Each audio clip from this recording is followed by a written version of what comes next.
हजारों जनाब आला पर्चे कटवा के, हजारों बातें सुन के, हजारों अजियतें सह के, आज भी लब्बैक वाले उस पे खड़े हैं कि ये दिल भी हुसैनी है, ये जान भी हुसैनी है। अलहम्द के अपना तो ईमान भी हुसैनी है। अलहम्द के अपना ईमान भी हुसैनी है। आइए तकरीर को इख्तिताम की जानिब लेके चले। हो गई तकरीर खत्म। हमारे बाबे ने हमें एक ही बात समझाई है, आप सेहतमंद हो या बीमार हो, हजूर के दीन का काम करना है, आप करेंगे इंशाअल्लाह।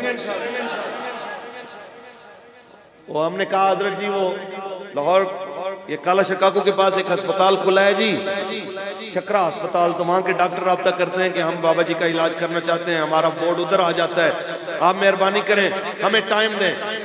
तो जब मैंने कहा हजरत जी वो कहते हैं 6 माह का अरसा लगेगा, थोड़ा वक्त दें तो आप चलने के काबिल हो जाएंगे।